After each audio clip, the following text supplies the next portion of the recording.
Hi there, it's Naomi Nygaard, and here is a little insight into a piece of the food and body freedom process, which is really pretty foundational.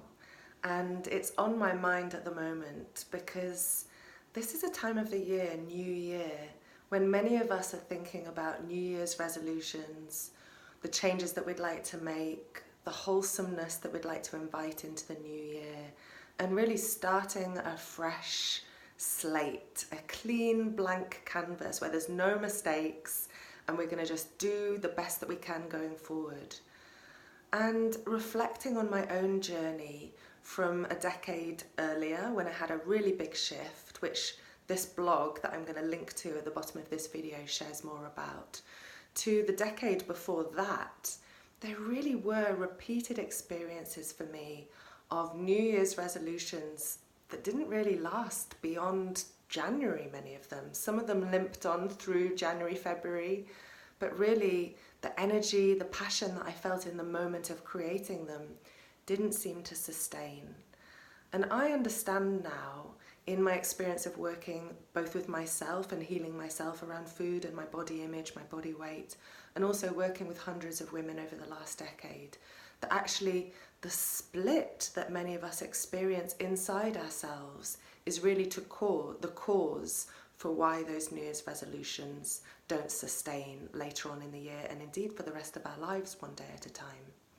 So speaking for myself, I had a part of me that was usually the one that really was keen on this New Year's resolution. In fact, it took it to extremes. It wanted me to be super thin, have extremely strong abs, be able to fit any dress that I liked, and be able to walk around, stride around in a bikini if I wanted, and be the envy of every woman, and also the desire of every man. And it wanted me to eat in a certain way so that I could achieve that goal. And it wanted me to eat less perhaps than my body needed. It wanted me to eat certain foods only, no wrong foods or bad foods.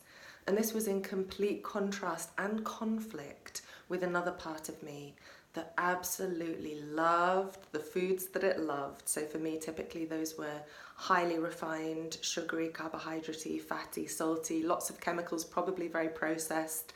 The chocolates, the cakes, the cookies, the crisps, the naughty foods that it loved to be rebellious about, and it loved to take those in hand and just ignore really the wants and desires of that first part. And those two parts of me were really at odds with each other and really locked horns so much of the time. And so when a New Year's resolution was created, there would be this internal battle until usually just through confusion and conflict, those New Year's resolutions kind of went on the wayside. And actually what I've discovered was that there was a truth within those resolutions. There was a desire that was wholesome, that was motivated from self-care, self-love, and a sense of myself as being able to manifest my creations, my desires, much more sustainably and fully when it was coming from a foundation of a healthy body.